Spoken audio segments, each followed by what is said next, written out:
Here's one piece of good news at a time when government is relentlessly abusing its powers. Hello, I'm Steve Forbes, and this is What's Ahead, where you get the insights you need to better navigate these turbulent times. A political miracle happened the other day in Washington. The House Judiciary Committee unanimously passed a bill that would put an end on the federal level to one of the most abusive actions in law enforcement today. It's called civil asset forfeiture. Both the House and Senate should promptly pass this legislation, entitled the Fifth Amendment Integrity Restoration Act, FAIR, and the President should quickly sign it. The bill, sponsored by Republican Tim Walberg and Democrat Jamie Rankin, firmly deals with a pervasive practice that makes a mockery of the Bill of Rights. Incredibly, it is legal for federal, state, and local governments to seize your property, cash, car, jewelry, and real estate, even if you haven't been found guilty of a crime or even charged with a crime. Law enforcement officials can simply declare that they suspect the asset might have been used in the commission of wrongdoing or was obtained illegally. No proof required, no charges need to be filed. Trying to get the seized property back is an administrative nightmare.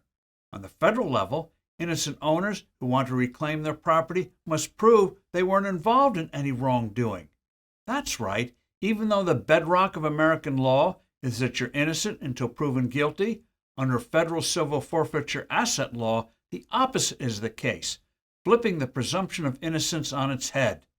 The particular agencies involved in the seizure are usually judge and jury. Say the Drug Enforcement Agency took an asset, it decides whether the owner gets it back. Talk about a conflict of interest. What government bureaucracy willingly gives up money? Since the value of the seized property is usually small, owners often give up in frustration because of legal fees. A number of states have reformed their own civil forfeiture procedures. However, there is a horrible provision on the federal level called equitable sharing that lets state and municipal law enforcement entities evade local restrictions. Local law enforcement can simply claim that they're suspicious a federal law might have been violated.